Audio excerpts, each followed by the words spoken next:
Hey, good morning, everyone. I'd like to get started. My name is Rafael Kleiman. I'm the chair of the Photovoltaics workshop.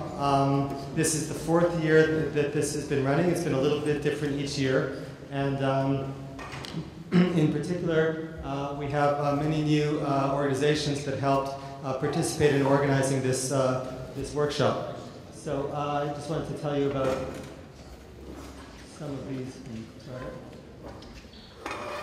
Yeah, so these various organizations decided to come together to create this workshop with different interests that are beyond what happened at our technical conference over the last 3 days. So we had a very standard conference talking about science and engineering of solar cells. But as I'll talk about this, there's a lot more to making photovoltaics happen than that. So the organizations involved are the NSERC Photovoltaic Innovation Network, which I direct.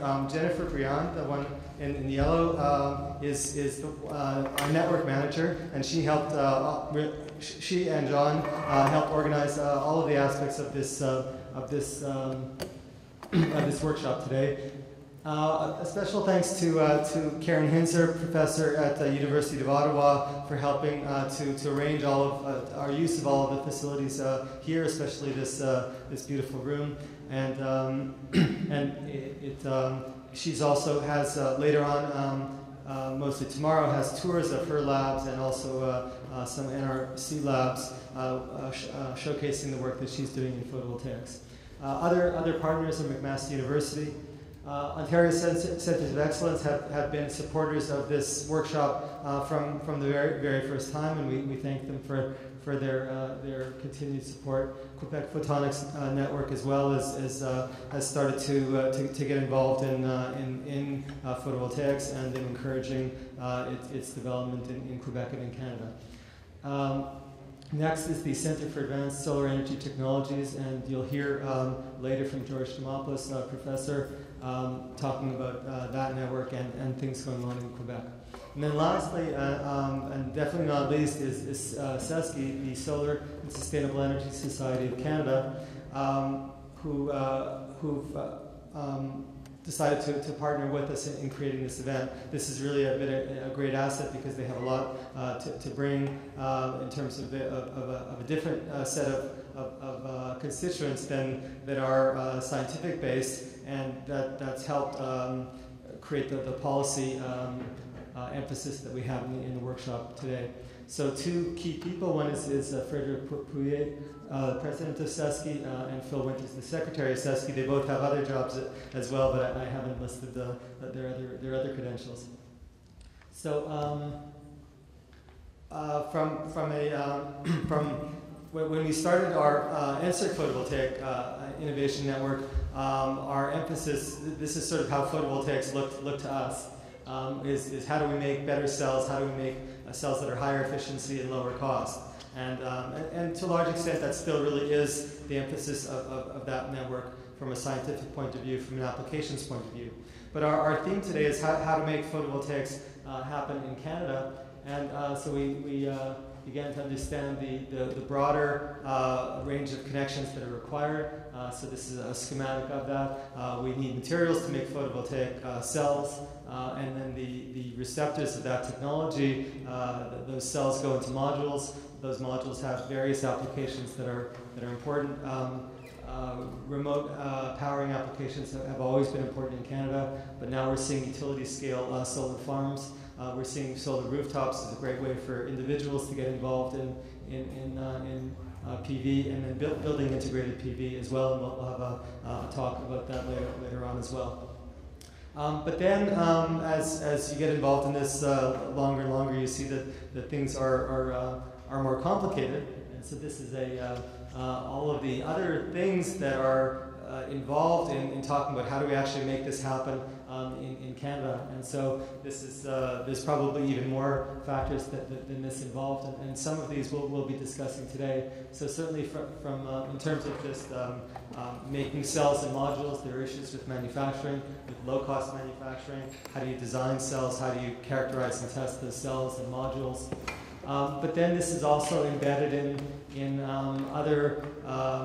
in a wider range of issues, policy and regulation. Energy has provincial jurisdictions, so there's a lot of issues there, but there are also federal policies, and it turns out a lot of municipal issues, especially in actually connecting to grid. We also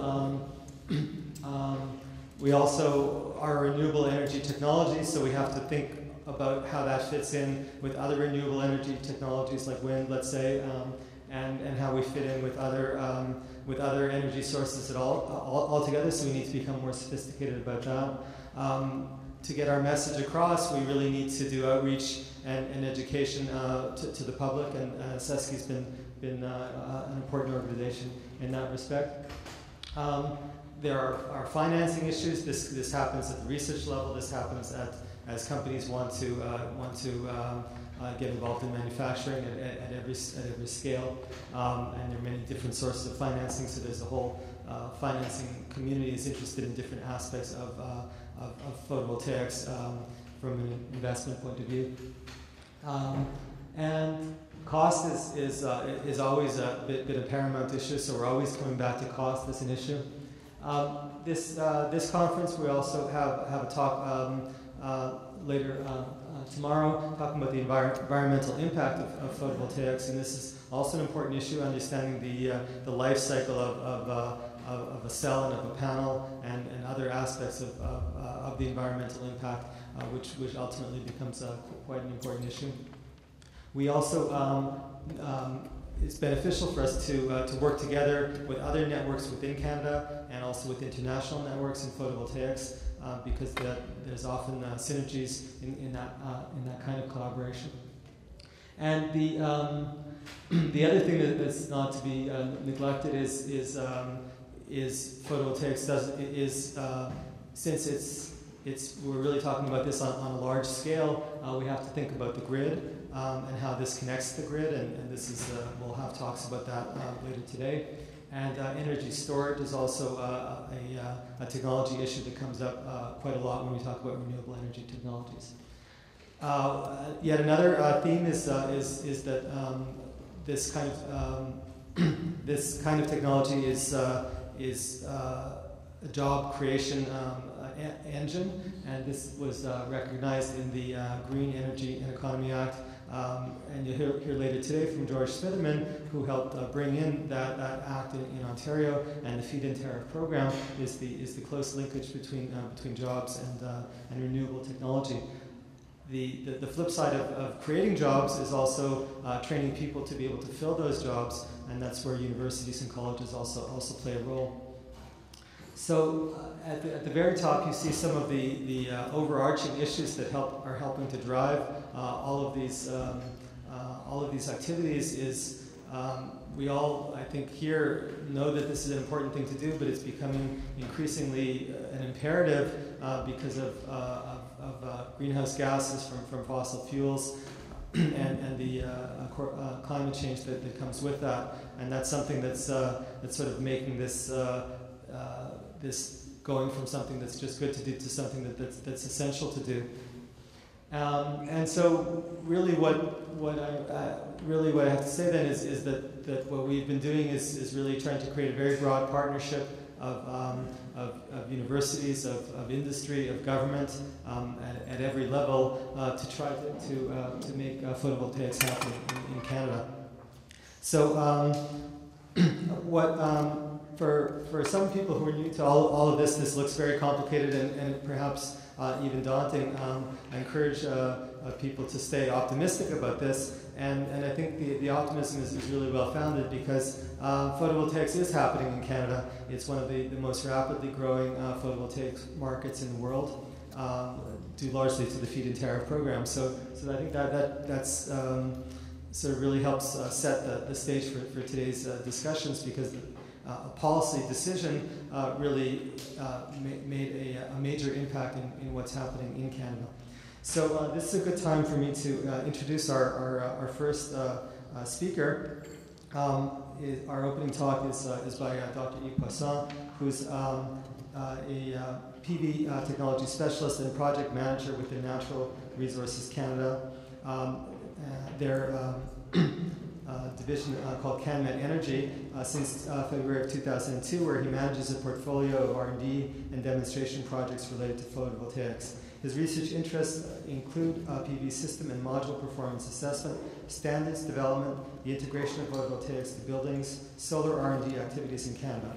He co-chairs the Canadian TCA2 Committee on Standard Development for PV Systems and Components, and is a Canadian expert within the International Electrotechnical Commission TC82WG2 Committee, and he's a member of the PV Innovation Network. So I've known Yves for several years, and he's been a steady guiding force about what's happening across the country in photovoltaics, and so he will help tell us that photovoltaics is already happening in a major way in Canada.